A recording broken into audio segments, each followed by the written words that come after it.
La méditation du jour a pour titre « Le Dieu de l'impossible ». Jésus répondit « Ce qui est impossible aux hommes est possible à Dieu ». Luc 18, le verset 27. Tout ce que Jésus dit de Dieu est vital pour nous parce que Jésus est le seul à connaître le Père. En effet, il est un avec lui depuis l'éternité.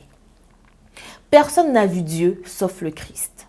Il est donc le seul à avoir l'information. De plus, revendiquer le caractère de Dieu faisait partie de sa mission. Il veillait donc à présenter le caractère du Père correctement. Dans le texte d'aujourd'hui, Jésus présente le Père comme le Dieu de l'impossible. Lorsqu'on dit impossible, cela englobe des situations auxquelles l'être humain ne peut faire face. Non pas qu'il s'agisse de quelque chose d'extrêmement difficile ou de très peu probable, mais de ce que nous ne pouvons pas faire et sans aucune possibilité de trouver de façon de le faire. Mais Jésus a dit que le Père en était capable. Cela revenait à dire « Ne soyez pas accablés, ne vous découragez pas.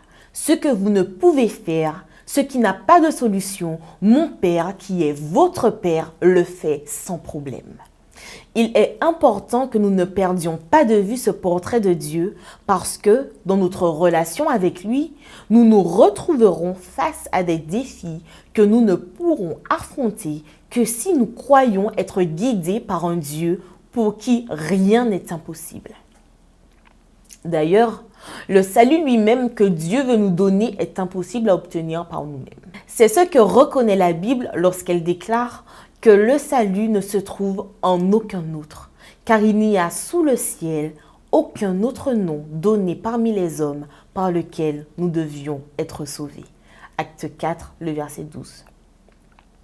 La Bible contient des affirmations impressionnantes. Sans moi, vous ne pouvez rien faire. Jean 15, le verset 5. Je puis tout par celui qui me fortifie. Philippiens 4, le verset 13. Rien n'est impossible à Dieu. Luc 1, le verset 37. Je suis le Dieu de tout ce qui vit, moi le Seigneur. Rien n'est trop difficile pour moi. Jérémie 32, le verset 27. Ces déclarations sont là pour nous rappeler deux choses. Premièrement, notre impossibilité à générer par nous-mêmes une situation qui nous ferait mériter le salut. Et deuxièmement, Dieu a le pouvoir d'accomplir ses promesses, y compris d'amener au ciel des personnes comme nous.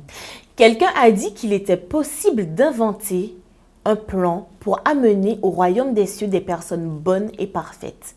Mais inventer un plan pour amener au ciel des personnes comme nous est impossible. Louons Dieu, car ce qui nous est impossible, lui est possible. Et grâce à Dieu, ce plan est déjà en marche.